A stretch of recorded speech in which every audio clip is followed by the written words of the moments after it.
Bonjour à tous. Ça me fait plaisir aujourd'hui de vous présenter notre conférencier. Je ne sais pas je sais pas s'il y a un mot pour quelqu'un qui fait un webinaire. En tout cas, je vais l'appeler le conférencier. Professeur Nicolas Bertrand. C'est un plaisir de l'avoir avec nous aujourd'hui. Donc, il est membre régulier du CERMA. Nicolas a fait ses études de baccalauréat à l'Université de Montréal de 1999 à 2003. Donc, généralement, on voit plus des gens de Québec qui vont vers Montréal. L'inverse est plutôt rare. Donc, je ne sais pas comment il se sent dans l'écosystème de Québec. Ensuite, il a fait une maîtrise en sciences pharmaceutiques aussi à l'Université de Montréal et un doctorat en sciences pharmaceutiques avec professeur Leroux, un PhD qu'il a terminé en 2011. Il a été ensuite faire un postdoc au David Koch Institute of Integrative Cancer Research au MIT, à Cambridge, au Massachusetts, sous la direction du professeur Robert Langer. Nicolas a obtenu plusieurs prix. Je vais en nommer deux récents, donc le GSK Early Career Award et le Étoile Effervescence 2019 Montréal in Vivo. Donc, c'est des très belles reconnaissances. Nicolas est actif dans plusieurs domaines de recherche, donc la nanomédecine, vectorisation de médicaments, formulation physico-chimique, pharmacocinétique, nanopharmacologie. Donc, très, très actif en recherche dans ces domaines-là. Donc, sans plus attendre, je vais laisser la parole à Nicolas pour qu'il nous présente une partie de ses travaux. Donc, Nicolas, merci d'être là. La parole est à toi. Merci beaucoup. Merci, Jean-François, pour l'introduction. Oui, ça me fait plaisir d'être là avec vous aujourd'hui pour vous présenter un peu ce qu'on fait dans le laboratoire. Puis, c'est ça, je vais vous présenter une partie des travaux, mais vous allez voir que je vais toucher à beaucoup de projets parce que j'ai voulu inclure un peu tous les projets, finalement, de mes étudiants. Donc, voilà. En fait, nous, dans notre laboratoire, le titre que j'ai choisi pour aujourd'hui, c'est de mesurer sans voir et de séparer sans toucher, pour faire un peu allusion au fait qu'on travaille avec les nanotechnologies et qu'on s'intéresse donc à la manière dont elles interagissent à l'interface du vivant. Avant de commencer, je voudrais quand même mentionner le fait que, je ne sais pas si vous avez entendu ça beaucoup dans les présentations auxquelles vous avez assisté, mais de plus en plus de personnes au Canada font remarquer le fait que l'endroit où ils parlent, et nous en l'occurrence ici, l'université, qui appartenait à l'origine aux Premières Nations. Donc, je ne sais pas si dans le cadre de tous les webinaires auxquels vous avez assisté durant votre confinement, vous avez remarqué ça. Mais c'est de plus en plus, en fait, intégré au processus de réconciliation qu'on veut avoir avec les Premières Nations, en sachant que, finalement, de réaliser historiquement. Et moi, quand j'entends ça, en fait, je suis tout à fait pour la notion de réconciliation, mais ça m'a fait poser des questions. Alors, qu'est-ce que ça me fait sentir quand j'entends tout ça? Et aujourd'hui, en fait, je veux juste prendre 3 secondes pour dire que l'endroit où je vous parle, qui est au CHU de Québec, Université Laval, c'était un territoire non cédé qui appartenait en fait aux Premières Nations Huron-Wendat, Abénaquis et aux Iroquois du Saint-Laurent. Il existe un site, si vous êtes intéressé à vous informer, il existe un site où finalement en fait, on essaie de tracer finalement les territoires de chacune des Premières Nations en Amérique du Nord, mais aussi dans le reste du monde. Et en fait, c'est intéressant je pense, de prendre le moment de savoir, est-ce que ça vous crée un malaise que je vous dise ça? C'est possible que oui. Moi, au départ aussi, ça crée un malaise, mais peut-être que vous pouvez faire réfléchir à savoir pourquoi est-ce que ça crée un malaise qu'on parle finalement des Premières Nations à ce stade-ci de l'histoire. Donc, je ne veux pas m'étendre plus là-dessus.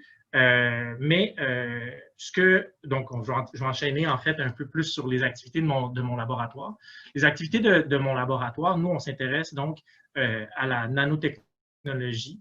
Et donc, je suis certain que dans le contexte du CERMA, beaucoup d'entre vous savez de quoi on parle quand on parle de nanotechnologie.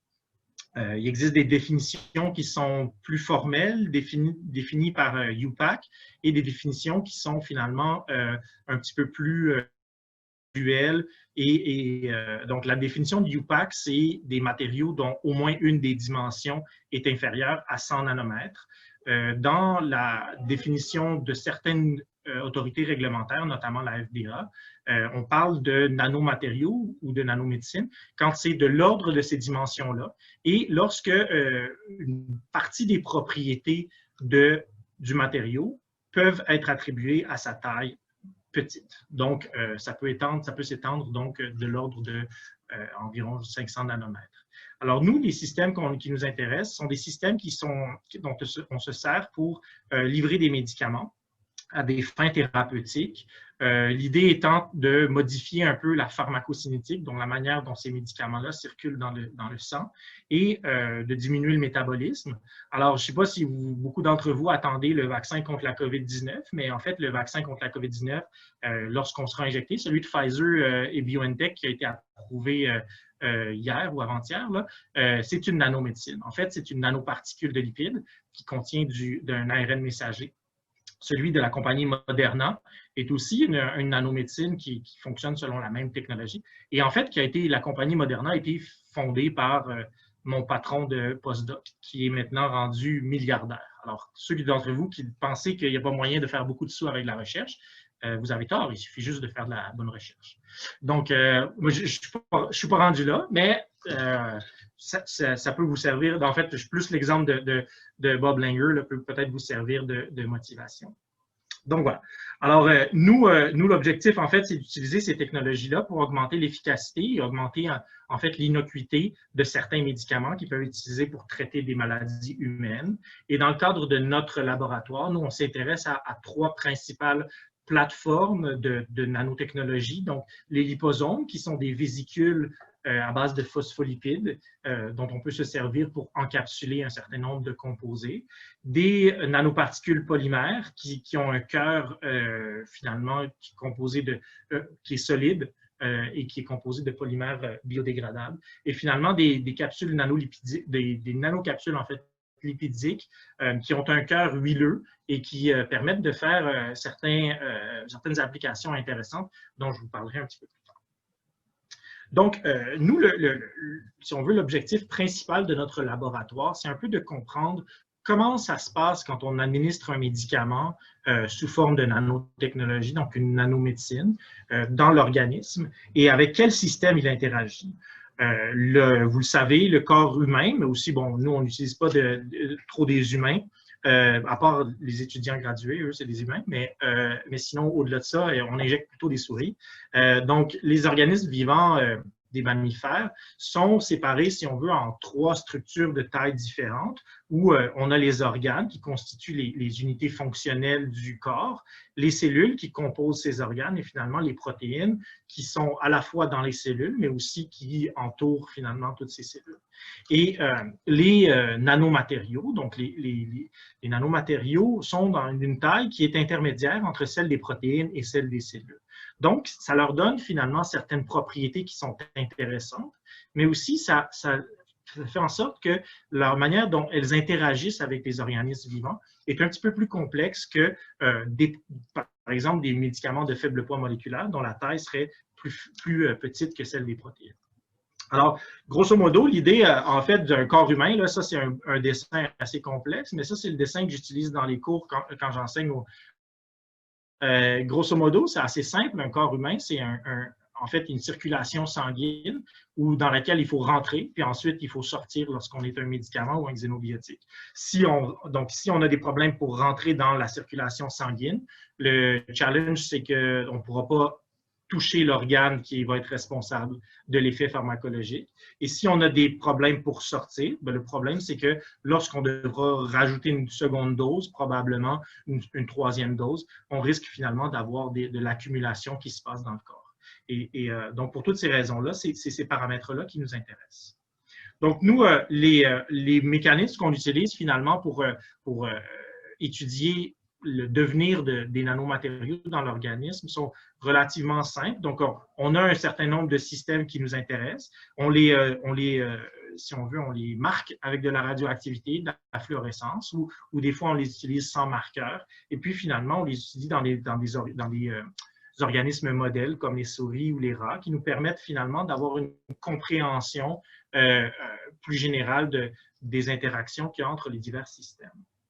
Alors, la première étape, en fait, de cette, si on veut, de ces efforts, c'est de préparer finalement des matériaux qui sont purs et qui ne contiennent pas de solvants. Bien entendu, quand on s'intéresse à avoir un effet biologique, on doit s'assurer que ce qu'on observe, ce n'est pas l'effet de tous les ingrédients qu'on a mis en amont de la fabrication. Donc ça, c'est un travail qui était un travail conjoint là, où on s'est intéressé finalement à la manière de retirer les solvants à partir de différentes préparations pharmaceutiques, en fait, surtout des liposomes, des nanoparticules, en fait, les 3 systèmes dont je vous ai parlé tout à l'heure. Les travaux qui ont été conduits, en fait, par 2 de mes étudiants gradués, donc Amrita Dikpati, Farzad Mohammadi et Karine Greffard, qui est une professionnelle de recherche. Donc, ensemble, on a observé plusieurs façons, finalement, qui permettent de retirer les quantités infimes de les nanosystèmes.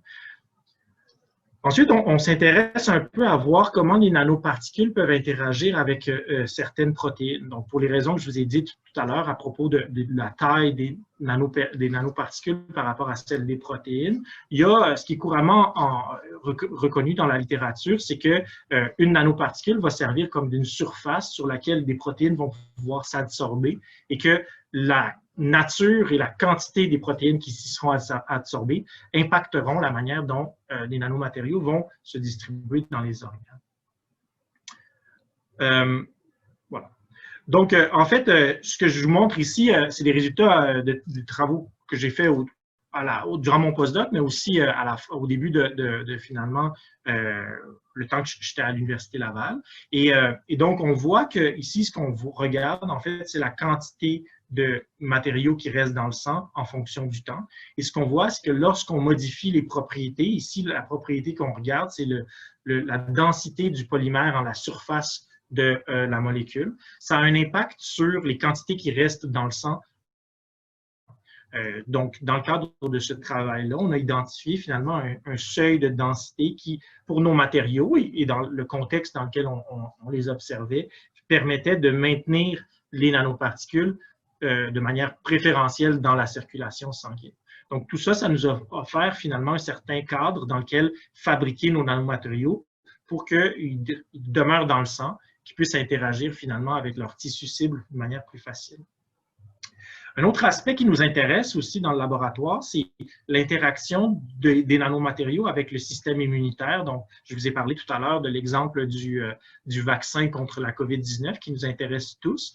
Donc, dans ce contexte-là, en fait, c'est intéressant de développer une réponse immunitaire dirigée contre le virus. Et c'est ça l'objectif. Mais on peut imaginer que si on s'intéresse à administrer un traitement à plusieurs reprises, par exemple, pour traiter une maladie, le développement d'anticorps médicaments serait certainement contre-productif.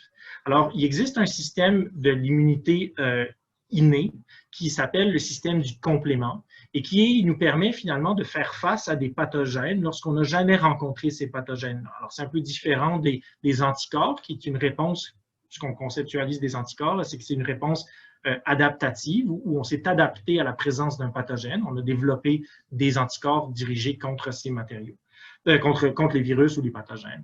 Donc, ici, on parle plutôt du système immun inné, du système du complément. Alors, cette diapositive, sur laquelle je passe beaucoup trop de temps pour sa complexité, en fait, est assez complexe, mais il faut comprendre que le système du complément converge vers une protéine et que donc la protéine qu'on appelle C3, et éventuellement que l'activation du système du complément stimule certaines réponses biologiques. Alors, nous, on s'intéresse un peu à la manière dont les nanomatériaux peuvent utiliser le système du complément pour avoir des effets, si on veut, des effets indésirables lorsqu'on les administre.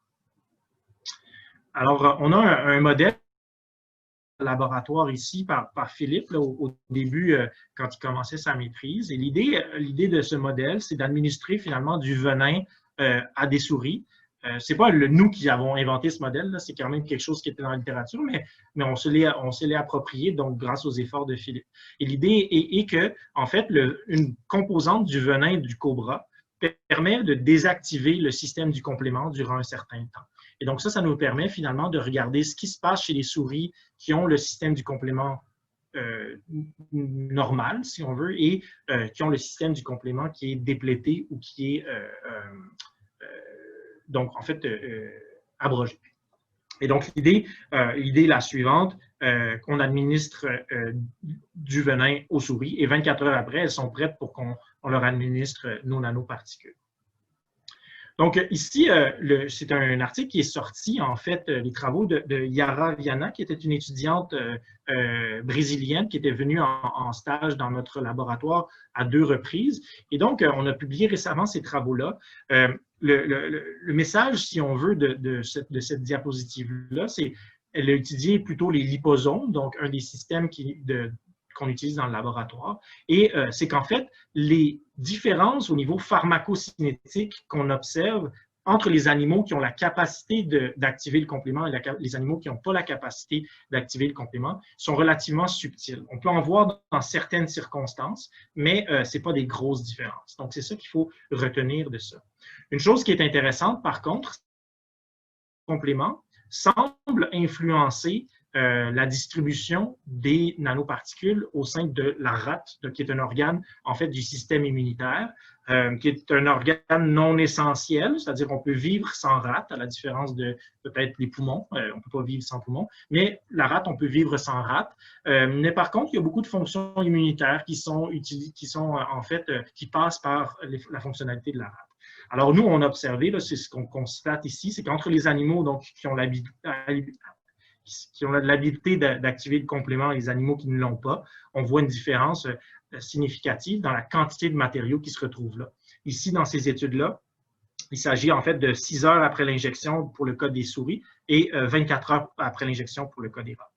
Donc, voilà. Alors, on s'est intéressé un peu plus spécifiquement, en fait, par le biais d'une collaboration avec le laboratoire de Frédéric Baradé, qui est un oncologue ici au CHUL, et un de ses postdocs, Joanne Defresne, qui a finalement entraîné Philippe à devenir un grand gourou du fax ou de la cytométrie en flux. Et ce que ça permet, en fait, ça permet d'analyser chacune des cellules qui composent l'UU et par le biais d'anticorps qui sont spécifiques, d'essayer d'aller trouver finalement où se trouvent les nanoparticules, dans quel type de cellules se retrouvent les nanoparticules. Ici, pour pouvoir suivre les nanoparticules, on parle d'une imagerie en fluorescence. Et ce qu'on constate, en fait, c'est que, donc, alors, je ne veux pas rentrer trop dans les détails de la cytométrie en flux, mais le message, si on veut, à retenir, c'est qu'on constate finalement une grande différence dans la quantité de cellules B, donc de lymphocytes B, qui sont capables d'interagir avec les nanoparticules en présence et en l'absence du complément. Donc, le complément, les conclusions de cet article-là, c'est que le complément a peu d'impact sur la cinétique, donc la vitesse à laquelle les nanoparticules sont retirées du sang, mais pourrait avoir un impact qualitatif, finalement, sur les cellules dans lesquelles se retrouvent les nanoparticules. Alors, Philippe, son travail donc là, Philippe est en train de creuser davantage et je ne vous présente pas ses travaux les plus récents, je vous présente un article qu'on a publié il y a quelque temps déjà, mais qui montre qu'en fait, cette distribution des nanoparticules dans la rate pourrait avoir des conséquences au niveau des effets secondaires et de modifier finalement le phénotype de l'animal.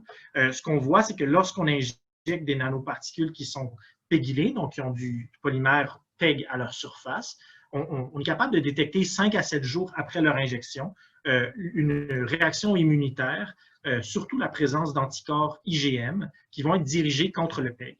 Lorsqu'on utilise un contrôle qui est plutôt le PEG de manière soluble comme contrôle, on ne voit pas la présence d'anticorps. Donc, le PEG lui-même, même si c'est le même polymère, va avoir une immunogénicité différente lorsqu'il va être attaché à la surface des nanoparticules versus injecté sous forme de solution libre. Quelles conséquences ça a, en fait, pour des doses subséquentes de nanoparticules? Bien, en fait, les anticorps qui sont présents dans la circulation vont avoir un effet neutralisant, donc vont contribuer finalement à la vitesse à laquelle les nanoparticules vont pouvoir être retirées de la circulation sanguine. Et c'est ce qu'on voit ici. Donc, encore une fois, on s'intéresse à la quantité nanoparticules qui restent dans le sang en fonction du temps. Et ici, la courbe en bleu, c'est chez des animaux qui n'ont jamais reçu de nanoparticules, donc c'est la première dose qu'ils reçoivent. Et ici, en rouge, en fait, on voit que c'est chez des animaux qui ont déjà été sensibilisés par des nanoparticules une semaine au préalable. Et on voit donc que les animaux qui ont déjà reçu des nanoparticules clairent ou se débarrassent finalement des nanoparticules beaucoup plus rapidement lors d'une seconde dose. Alors, donc, vous pouvez, si ça vous intéresse davantage, vous pourrez aller retrouver cette publication-là. On a aussi récemment soumis en fait un article de revue au journal Acta Pharmaceutica Sinica B, qui est soumis, qui devrait sortir en début de 2021, où on récapitule un peu les interactions des nanomatériaux avec le système immunitaire. Donc, je me permets d'en faire la publicité. Donc, là, on a vu en fait que le PEG semblait être finalement un épitope qui pouvait être reconnu par le système immunitaire. Alors, on s'est posé la question, est-ce qu'on est capable finalement de développer d'autres matériaux qui pourraient remplacer le PEG à la surface des nanoparticules? Et ça, c'est les travaux de Sabrina Roussel, qui est une étudiante à la maîtrise dans mon doctorat, qui est allée dans mon laboratoire. Elle est à la maîtrise. Éventuellement, elle va passer au doctorat prochainement. Donc, ce qu'elle s'est intéressée à faire, en fait, c'est d'utiliser ce monomère, qui est le monoglycérol acrylate, et de le polymériser par, nous, la technique de polymérisation qu'on utilise dans le laboratoire, c'est la polymérisation par Raft, donc addition, fragmentation, transfert, réversible. Et ça nous permet, en fait, d'obtenir un polymère qui va avoir, donc, que je représente ici en vert comme étant la partie hydrophile de ce polymère-là, et deux chaînes alkyles qui ne sont pas développées sur la structure ici, mais qui vont permettre à ce polymère-là de s'ancrer dans la membrane des liposomes. Et donc, on s'intéresse en ce moment donc à savoir si ce polymère-là peut s'avérer une alternative intéressante au PEG. Pour pouvoir s'assurer qu'on arrive bien à le mettre dans le liposome, en fait, on s'est servi d'une technique où on a marqué le polymère par fluorescence. On l'a mis ensuite dans un sac de dialyse et puis on s'est intéressé à la vitesse à laquelle le polymère fluorescent sortait du sac de dialyse lorsqu'il était sous forme de solution libre ou lorsqu'il était ancré à la surface de liposome. Et on voit donc que les liposomes, qui sont plus gros que la taille des pores dans la membrane, retiennent le polymère à l'intérieur. Ce qui suggère donc que cette association-là que je vous représente ici sur le petit cartoon là, est probablement une structure qui est plausible dans le système. Donc, en fait, on s'est intéressé aussi à des moyens donc, de retirer finalement les nanoparticules. Je vous ai parlé finalement du fait qu'on était intéressé à comprendre la façon dont les nanoparticules interagissaient avec les protéines. Alors, on a un peu développé, en fait, on a poussé un peu les travaux on a poussé un peu les travaux que Élodie Boisselier avait entamés. Et c'est fortuit, en fait, parce qu'on a commencé ce projet-là, je pense, à peu près en même temps. Donc voilà. Mais là, maintenant, ce que Youssef Chakib Hassen, qui est un étudiant qui termine sa maîtrise dans mon laboratoire, qui a toute fin pratique fini sa maîtrise, donc, il a développé un système où finalement, on peut utiliser des billes magnétiques pour retirer les nanoparticules en se servant d'une interaction spécifique par le biais d'un anticorps dirigé contre le PEG. Alors, ça permet finalement d'avoir une relation qui est sélective. Donc, ici, ce qu'on voit, c'est finalement la quantité de matériaux radioactifs qui restent dans le surnageant lorsqu'on n'utilise pas d'anticorps, juste les billes magnétiques. Bien entendu, on s'attend à ce que tout reste dans le surnageant. Il n'y a rien qui colle sur les billes. De la même façon, lorsqu'on utilise un anticorps contrôle qui n'a aucune spécificité pour le PEG, tout reste dans le surnageant. Et lorsqu'on utilise un anticorps qui est dirigé contre le PEG, on arrive donc finalement à venir chercher les nanoparticules qui flottent dans la solution et éventuellement les éluer un peu plus tard là, quand on les lave d'une manière plus agressive.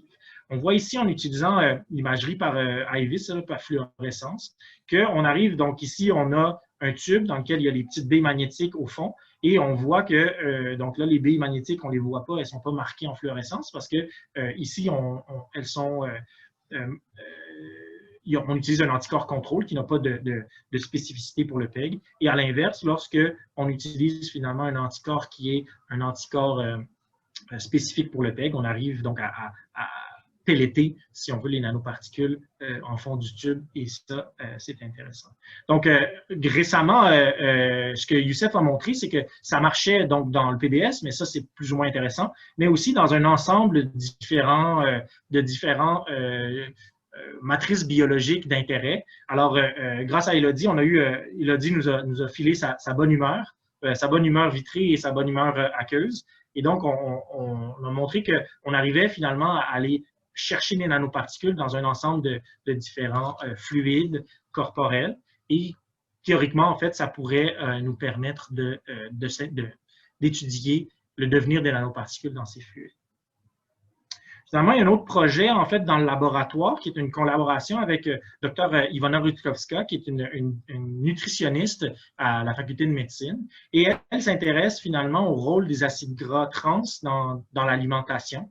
Alors, c'est un projet qui est pas du tout en phase avec les nanomatériaux, sauf qu'on utilise des nanomatériaux. C'est un projet qui a été initié à l'origine par Élodie Chotard, qui était une étudiante à la maîtrise dans mon laboratoire, mais qui a terminé déjà il y a plus d'1 an. Et ce qu'elle a développé, en fait, c'est des liposomes qui sont faits avec de la lécithine. Alors, la lécithine, c'est un phospholipide qu'on trouve dans l'alimentation. Donc, ceux d'entre vous qui avaient déjà mangé n'importe quelle nourriture transformée, il est fort probable qu'il y avait de la lécithine dans les ingrédients. La lécithine, en fait, donc c'est un phospholipide qui est aussi dans la nourriture des rongeurs.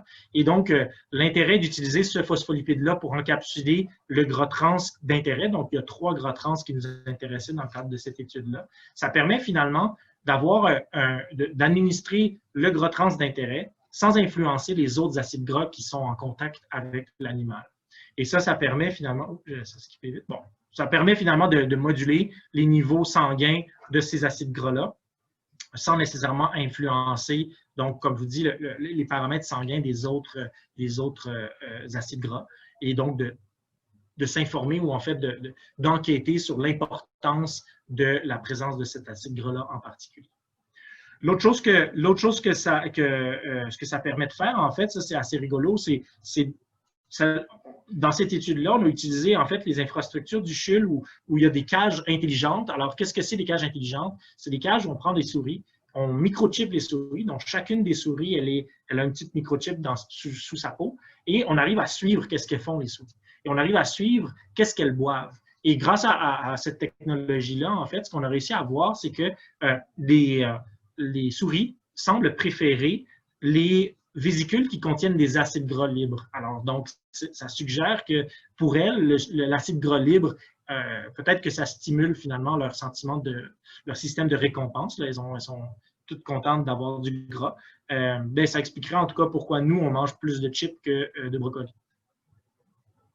Farzan Mohammadi, qui est un étudiant donc, qui est en co-direction avec Ivana et moi, reprend ces travaux-là et donc on va pouvoir creuser la question davantage.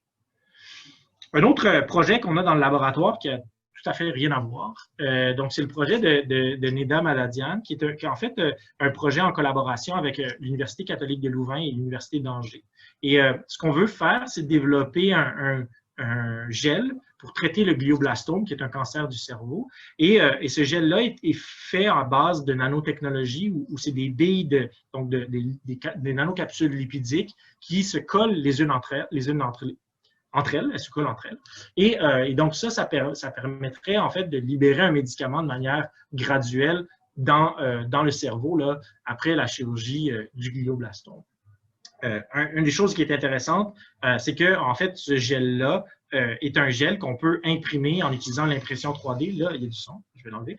Voilà. Et donc Neda a montré qu'on arrivait donc à imprimer ce gel-là grâce à la technologie, en fait, qui est dans le laboratoire de Marc-André Fortin et j'ai vu que Théo était là, dans les gens qui écoutaient, en tout cas au début. Alors, grâce à l'aide aussi donc, de Théophraste, Neda a montré donc qu'on est capable d'imprimer ça. Là, on s'intéresse à comprendre comment on peut préparer des médicaments en utilisant une impression 3D. Un des aspects qui est important, en fait, c'est que beaucoup de matériaux qu'on utilise ne sont pas nécessairement des matériaux qui vont être biodégradables. Alors, une des choses qui nous intéresse, c'est qu'est-ce qui arrive quand on injecte ces matériaux-là à l'intérieur du corps et surtout, en fait, est-ce qu'ils peuvent en sortir? Vous vous rappelez, au début, je vous ai fait un petit schéma simpliste de la circulation et du corps humain. Bien, il faut pouvoir rentrer, mais il faut pouvoir sortir si on veut éviter l'accumulation. Alors, dans ce contexte-là, il y a deux façons de sortir du corps. Donc, la filtration par le glomérule rénal, donc simplement une excrétion rénale dans l'urine, ou alors encore dans la bile qui est sécrétée ou excrétée par le foie. Alors, dans le cadre d'un projet qui est un projet avec Dr. Fabrice McQuay, qui est un néphrologue à l'Hôtel-Dieu de Québec, et c'est le projet de maîtrise de Vanessa Dos Passos Mayo, qui est en fait, on s'intéresse à faire des nanoparticules un peu bizarres. Je ne vous présenterai pas nécessairement l'ensemble du projet. Là. Vanessa aura l'occasion de vous en parler sûrement dans le futur avec un meeting du CERMA. Mais donc, Dr. McQuay, lui, est un néphrologue, donc spécialiste du rein. Et dans le contexte, nous, on s'intéressait à savoir qu'est-ce que nos nanoparticules deviennent. Alors, on sait que le cœur de nos nanoparticules, en polymère, est un cœur qui est biodégradable. Donc, a priori, celui-ci devrait se détruire et éventuellement pouvoir être excrété assez facilement. Par contre, la couronne de polyéthylène glycol, le PEG dont je vous parlais tout à l'heure, le PEG, ce n'est pas un polymère qui est biodégradable. Et c'est un polymère qui, bien qu'il soit très, très largement utilisé dans le domaine pharmaceutique, on se fie sur la fonction rénale des patients pour qu'ils puissent l'évacuer. Donc, on connaît assez bien, en fait, qu'est-ce qui se passe avec le PEG chez les patients lorsqu'on l'injecte par voie parentérale, donc il se retrouve dans la circulation. Il peut être facilement excrété, mais encore faut-il qu'il ait les bonnes propriétés physico-chimiques et c'est surtout la masse molaire du PEG qui va influencer finalement sa capacité à être excrété. Alors, ce qu'on a fait, en fait, avec Vanessa et l'équipe du Dr. McQuay, c'est qu'on a injecté des rats avec un polymère qui était un polymère radioactif. Et ensuite, on a durant une période de 24 heures, récolté les urines et les fesses de ces rats-là pour voir finalement qu'est-ce qui advenait avec le polymère. Et donc, ce qu'on voit ici, c'est on voit la quantité d'urine qui a été excrétée en fonction du temps. Et donc, chacun des points représente un animal. Et on voit donc que les animaux, ils urinent de manière à peu près linéaire, si on veut, sur une période de 24 heures. Ils éliminent environ 10 à 15 millilitres chaque animal. Et de manière intéressante, en fait, c'est que lorsqu'on compare les quantités de radioactivité détectées dans l'urine en fonction de celles qu'on a injectées, on voit que rapidement, finalement, les animaux sont capables d'excréter une bonne proportion du polymère qu'on leur a injecté. Donc, ce qui suggère que, finalement, le polymère peut être excrété facilement. Donc, ça, ces résultats-là que je vous présente là, c'est toutes des choses qu'on savait, mais bon, l'intérêt, c'est peut-être de voir qu'est-ce qui se passe dans la maladie rénale. Et puis, encore une fois, là, je ne veux pas trop en parler aujourd'hui pour ne pas scooper Vanessa. Donc, voilà. Un autre projet, donc le polymère peut s'excréter, mais qu'est-ce qui advient quand le polymère est trop gros et le polymère est trop, sa masse molaire est trop grande pour pouvoir être facilement excrété à travers le rein? Alors, les travaux d'Amrita Dikpati, qui est une étudiante au doctorat, s'intéressent donc à un polymère en particulier. Donc, c'est un projet conjoint avec une compagnie pharmaceutique. Bon, ouais, une compagnie, en fait, une biotech, là, si on veut. Donc, en fait, elle s'intéresse à la dégradation, mais pas juste à la dégradation, mais un des aspects de son projet, c'est de s'intéresser à la dégradation de ce polymère à base de chitosan et de savoir comment celui-ci, on peut s'en débarrasser lorsqu'encore une fois, on l'injecte dans l'organisme. Alors qu'elle a mis en présence du lysozyme. Donc, le lysozyme, c'est une enzyme que vous et moi exprimons dans plusieurs endroits de notre corps. Les larmes, mais aussi à l'intérieur de tous les macrophages, en fait, qui sont responsables de patrouiller, si on veut, donc c'est des globules blancs qui sont responsables de nous protéger contre certains pathogènes. Et ce qu'elle voit, en fait, c'est que, donc ça, c'est des mesures qui ont été obtenues grâce aux infrastructures d'Élodie Boisselier. Donc, merci. Je la vois qu'elle est là, elle est juste devant, son nom apparaît juste devant le Zoom. Alors, en fait, ce qu'on a fait ce qu'Amrita a fait dans ce contexte, c'est qu'elle a préparé des solutions de TMC et de lysozyme. Donc, et à temps zéro, elle a mesuré leur viscosité. Puis, elle a mesuré leur viscosité après 48 heures. Donc, les points ici, donc c'est pour chacun des échantillons. Et ce qu'on voit, en fait, c'est qu'il y a une diminution de la viscosité qu'on peut attribuer à une dégradation, finalement, du polymère. En comparaison, au lieu de mettre l'enzyme en présence de polymère libre, on met l'enzyme en présence d'une nanoparticule où ce polymère-là est complexé à un polyanion. Ce qu'on voit, c'est que la dégradation est vraiment ralentie par rapport à l'état initial. Quand on s'intéresse finalement à la masse molaire en GPC, on voit aussi qu'il y a un changement donc, dans le temps de rétention qui suggère encore une fois que le polymère a été dégradé. Donc, dans cette expérience ici, on a juste le polymère en présence de l'enzyme et on est assez confiant que le signal qu'on voit, c'est celui du polymère, puisqu'on a fait des contrôles où, lorsqu'on administre ces petites quantités d'enzymes-là, donc lorsqu'on les injecte dans notre GPC, on n'a pas de tracé qui est détecté. Donc, voilà. Alors, Amrita poursuit ces travaux-là pour essayer de voir s'il y a moyen d'élucider encore davantage les interactions de ce polymère avec les organismes vivants. Donc, voilà, ça fait un peu le tour de qu'est-ce qu'on fait. Je vous ai un petit peu, en fait, abasourdi avec beaucoup de choses.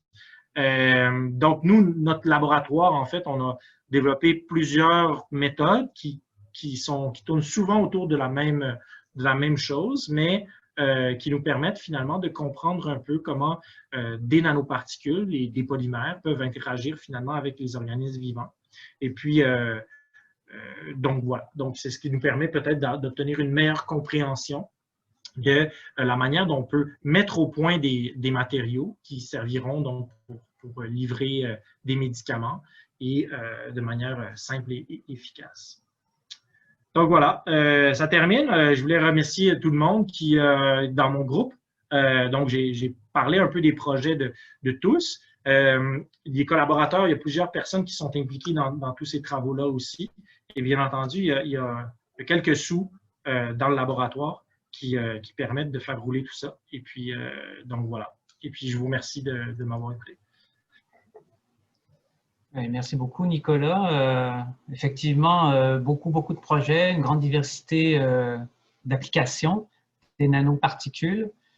Donc, on a pas mal de temps pour des questions. S'il y a du monde qui a des questions, vous pouvez ou bien lever la main ou bien écrire dans le chat ou même prendre la parole si vous voulez. Toutes les méthodes sont bonnes ici. Vous gênez pas. Soyez à l'aise. Qui veut casser la classe? Moi, je peux, si on m'autorise. Élodie? Oui, certainement. Merci. Salut Nicolas, merci beaucoup. On a beaucoup collaboré ensemble. On passe définitivement pas assez de temps à discuter ensemble. Tes projets sont vraiment très intéressants. Différents points de vue. J'avais deux petites questions. La première question, c'est déjà, c'est super intéressant la manière dont vous cherchiez des alternatives au PEG. On le sait, le PEG, c'est très utilisé, mais tu l'as montré, il y a des anticorps, etc. Donc, je pense que chercher des alternatives au PEG, c'est vraiment très pertinent. Et je voyais que tu combinais la molécule dans un liposome. Est-ce que tu penses que ce serait possible de l'utiliser seule, non combinée à un liposome, parce qu'elle me semblait amphiphiles, ou alors j'ai pas bien vu? Ouais, en fait, probablement. Et probablement que c'est ça qu'on va faire, parce que je voulais pas scouper Sabrina non plus, mais ça marche pas tip-top, hein, on va se le dire. Mais donc, c'est ça. Malheureusement, mais voilà, c'est la recherche. Mais non, mais je pense que c'est ça. Effectivement, l'objectif, en fait, c'était un peu de travailler avec un polymère sur lequel pas beaucoup de gens ont nécessairement travaillé. Donc, effectivement, pour prolonger, donc les liposomes, c'est plus un modèle parce que, qu'est-ce que je dis, j'ai pas dit là, mais c'est que même sans PEG, les liposomes, ça marche super bien en fait. La plupart des médicaments, donc pas la plupart, mais il y a moitié-moitié des médicaments qui sont des liposomes qui n'ont pas de PEG. Et donc, il y a comme deux, si on veut, façons de voir, deux écoles de pensée. Mais donc, c'est ça. Fait que ça reste que, donc, on pourrait s'en servir comme d'une molécule seule. probablement plus comme surfactant. Je ne pense pas qu'on va créer un système qui va être un système stable. La membrane, en fait, je reviens là, mais donc en fait, c'est 2C18, la partie hydrophobe. Ici, c'est deux chaînes alkyles avec 18 carbone. Et donc, ça, c'est pas super hydrophobe, en fait. C'est ça la vérité. Il y a un autre petit C12 ici. Alors, ça, c'est comme un polymère téléchélique, là, je sais pas. Moi, je suis pas chimiste, alors je connais pas les noms comme ça, mais un polymère, donc il y a 3 parties. Une partie hydrophobe petite, un C12, une partie hydrophile, puis une partie C18.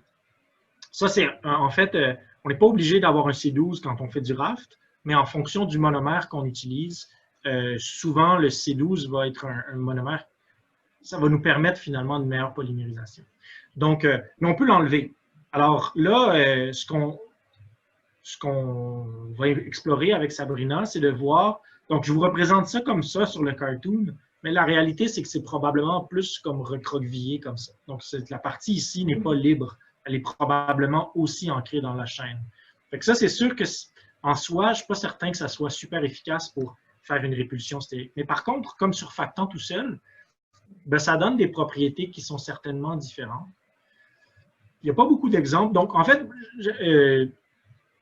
j'avais proposé l'idée à Sabrina d'essayer de regarder, OK, mais est-ce qu'on peut s'en servir pour autre chose? Parce qu'il y a plein d'autres problèmes qu'on pourrait régler sans nécessairement avoir un liposome ou une nanoparticule.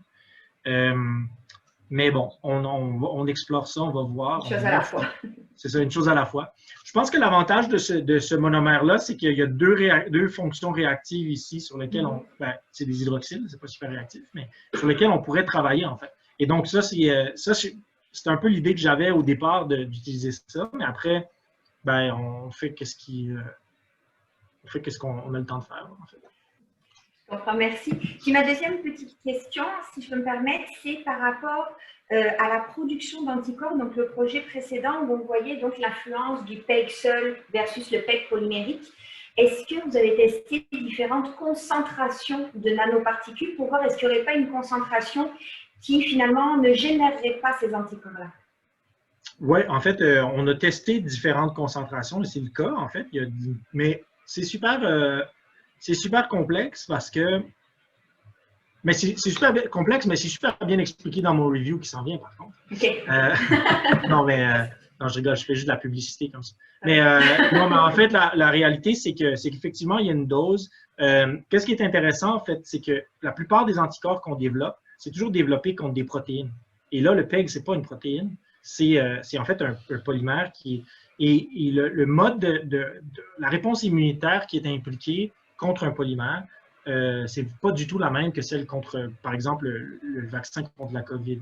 Le vaccin contre la COVID vaccine contre la protéine spike là, sur le virus.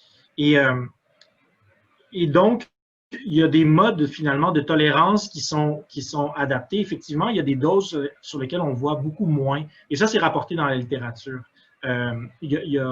Si on administre des doses très faibles, en général, c'est plus immunogène que des doses plus fortes. Et aussi, si, mettons, on met de la drogue à l'intérieur de la nanoparticule, on peut aussi diminuer l'impact. Alors, si on fait le comparatif de dire, mais qu'est-ce qui arrive en clinique, donc chez des patients qui reçoivent des nanoparticules pégylées, est-ce que ça a un impact finalement sur, est-ce qu'ils en développent des anticorps? La réponse, c'est non. Parce que la plupart des nanomédecines qu'on utilise en clinique, c'est des nanomédecines qui contiennent des drogues cytotoxiques qui vont tuer finalement les cellules du système immunitaire plutôt que les faire répondre. Et d'ailleurs, on le sait que c'est un effet secondaire des médicaments anticancéreux. Les gens sont immunosupprimés quand ils reçoivent des médicaments anticancéreux. Et donc c'est dans ce contexte-là que c'est un problème. Ce n'est pas un problème pour les nanomédecines qui contiennent des agents cytotoxiques, mais ça pourrait être un problème pour d'autres choses. Donc, si je m'intéresse à faire un traitement, par exemple, pour, je ne sais pas, l'hypertension ou je ne sais pas trop quoi. Du préventif. Oui, exact. Le challenge, là, c'est que je n'aurai pas de médicaments cytotoxiques et je pourrais avoir des problèmes. L'autre chose aussi, c'est qu'il y a des études, et puis Philippe, si vous l'avez vu présenter, des fois, il cite ces études-là, mais il y a des études qui ont montré que chez vous et moi, là, qui n'avaient probablement jamais, là on peut le dire parce qu'on n'a pas reçu encore de vaccin contre la COVID, mais on n'a jamais reçu de médicaments pégylés. OK? Parce que peut-être que vous en avez déjà reçu, là, mais moi, je sais que j'en ai jamais reçu. Et malgré ça, en fait, il est fort probable que moi, j'ai des anticorps dirigés contre le PEG. Et ça, c'est parce que le PEG, il y en a partout. Si vous mangez de la crème glacée sans gras, et là, si vous voyez peut-être le lien avec les gras des produits laitiers, mais si vous mangez de la crème glacée sans gras, la réalité, c'est que les surfactants industriels qu'on utilise pour faire la crème glacée sans gras, ça contient du PEG. Et donc, si vous vous lavez les cheveux et utilisez des savons synthétiques, il est fort probable aussi que vous ayez été en contact avec du PEG. Et donc, il y a environ entre 25% et 70% de la population qui est séropositive pour le PEG. Alors, c'est sûr que c'est un peu contre-intuitif de dire, ouais, mais moi, si je fabrique un nouveau médicament sophistiqué, si je m'attends à ce que peut-être il y ait une fraction de la population qui a déjà des anticorps contre ça, il faut peut-être comprendre comment ces anticorps-là interagissent. Et ça, c'est quelque chose qui nous intéresse beaucoup dans le laboratoire. Je n'ai pas les réponses, mais je me pose ces questions. Donc, effectivement, il y a plein de façons de mitiger cet effet-là. Mais nous, on s'intéresse finalement à faire cet effet. Donc là, on a nos conditions qui fonctionnent, et puis d'essayer de voir qu'est-ce que ça fait après. C'est plus le mode qu'on a adopté, mais effectivement, il y a plein de gens qui regardent ça de manière plus générale. Merci. Merci à toi. Est-ce qu'il y a d'autres questions? Soyez pas gênés. Il n'y a pas de mauvaises questions. J'en aurais peut-être une alors, parce que jadis, il fut un temps où je travaillais un peu sur les liposomes. Vous, les vésicules que vous utilisez, c'est des vésicules unilamellaires, si je comprends bien. Je voulais savoir, en fait, c'est quoi la technique privilégiée que vous utilisez au labo pour les fabriquer, puis c'est quoi leur composition en lipides? Bien, on est un peu agnostique sur en fait, la composition. On utilise, donc là, je vais parler d'un projet où j'ai nommé la lécithine, en fait. Donc, la lécithine, c'est un phospholipide super complexe, c'est un phospholipide naturel issu du soja. Là. Et en fait, il y a plein de choses dedans. Il y a beaucoup de différents. Ben, je pense que je le présente. Là. Donc, ça, c'est la nature des chaînes alkyles qu'il y a dans la lécithine. Donc, on voit qu'il y a une grosse partie d'acide linoléique, mais il y a plein d'autres acides gras aussi. Donc, ça, c'est un truc naturel. Qui dit naturel dit moins pur. Mais sinon, on a aussi des lipides super purs qui sont japonais et qui sont en fait du DSPC, donc C18, 2C18. On a aussi de l'HSPC qui est C18 et C16 saturés, les deux saturés. Et puis, on a d'autres déclinaisons là, en fait, où on introduit des insaturations. L'avantage, en fait, de travailler avec des lipides insaturés, c'est que ça permet de moduler les propriétés physico-chimiques des vésicules, de les rendre plus ou moins stables, en fait. Puis dans ça, là, ces vésicules-là, elles sont extrêmement peu stables. Tu les regardes, là, puis tu les déstabilises. Fait que, donc, il faut les regarder un peu intensément quand même. Mais c'est ça. Mais en fait, c'est ça. Fait que donc, mais ces vésicules-là, elles n'ont pas été faites pour retenir leur cargo. Elles ont juste été faites comme un excipient pour finalement rendre soluble dans l'eau. Ben, c'est pas une réelle solubilité, mais en fait, rendre dispersible dans l'eau les acides gras qui nous intéressent. Mais après, quand on est intéressé à retenir quelque chose dedans, donc les lipos avec lesquels Sabrina travaille, par exemple, c'est des lipos qui sont faits avec de l'HSPC, donc le C16, C18 saturé. Et eux, en fait, il faut mettre du cholestérol dedans si on veut être capable de travailler pour les préparer. Puis ensuite, pour les rendre unilamellaires, ben, on les extrude, nous. On est des gens simples, okay. Donc c'est facile. On fait juste les passer dans des petits filtres. Okay. Puis là, ben, on a deux choses. Là, selon si je veux que l'étudiant travaille fort ou si je veux que l'étudiant travaille moins fort. En fait, il y a un petit extrudeur avec des seringues manuelles, comme ça. Et puis, on a un extrudeur qui est à haute pression qui fonctionne avec moins d'efforts de pouce, mais qui est un peu différent à utiliser. Là. Donc, c'est les méthodes. En fait, on les force à travers une membrane dont les trous sont une certaine taille. Ça déforme les vésicules. Ça fait en sorte que quand elles se reforment de l'autre côté, elles ont rapetissé. OK, ouais, c'est aussi ce qu'on utilisait, ben, parce que je sais qu'il y en a qui le font par ultrasons et d'autres techniques. Là, mais... Ouais, c'est ça. Puis en fait, les vaccins, même les vaccins contre la COVID, là, ils sont. Donc, c'est super proche de liposome. Hein. C'est bon, la différence, c'est un phospholipide, il y a du cholestérol, il y a un phospholipide pégylé. En fait, ce n'est pas un phospholipide pégylé, mais il y a un lipide pégylé. Et il y a de l'ARN messager et une molécule ionisable. Et eux, ils les fabriquent par microfluidique. En fait, ils font passer dans une chip de microfluidique qui permet finalement de contrôler la manière dont tous ces agents-là précipitent entre eux. Ah, OK, wow. Donc, ça, c'est la méthode sophistiquée, mais nous, on n'est pas des gens... Non, mais en fait, c'est ça. C'est pas une technique qui est super dispendieuse, là, mais ça marche super bien avec les acides nucléiques. Mais nous, on travaille pas beaucoup avec les acides. Bon, pas avec les acides. Puis peut-être une deuxième question, c'est les liposomes de Sabrina, là, vous n'êtes pas encore sûr tout à fait comment s'insèrent les molécules amphiphiles là, dans la membrane. Est-ce que vous allez utiliser des techniques particulières de microscopie pour essayer de le déterminer ou est-ce que vous avez déjà commencé? On n'a pas fait ça. J'ai pas trop pensé à de méthodes qui permettraient d'analyser avec précision tout ça, mais éventuellement, en fait, je ne suis pas inintéressé. Mais la réalité, c'est que si on n'enlève pas le... Non, c'est plus haut. Mais si on n'enlève pas si en enlevant la chaîne alkyle terminale, là, en fait, qui n'est pas nécessairement indispensable à l'ancrage dans les liposomes, si ça ne se traduit pas par un changement de propriété des liposomes, on va juste essayer de sortir ce papier rapidement et on ne va pas se poser plus de questions. Ouais, parce que là, il y a certaines questions de pragmatisme dans l'histoire, c'est qu'au final, nous, on voulait faire quelque chose, mais si ça ne marche pas, ça ne marche pas. Là. À un moment donné, il faut essayer de... Mais Sabrina est au courant, là. Hein? Je veux dire, je ne sais même pas si elle est là, mais c'est pas comme si elle apprenait là aujourd'hui. Ben, disons que ma question, c'était à plus long terme, éventuellement. En fait, je ne sais pas si c'est important pour vous de déterminer exactement comment s'insèrent les molécules dans le liposome. Là. C'est peut-être pas si nécessaire que ça non plus.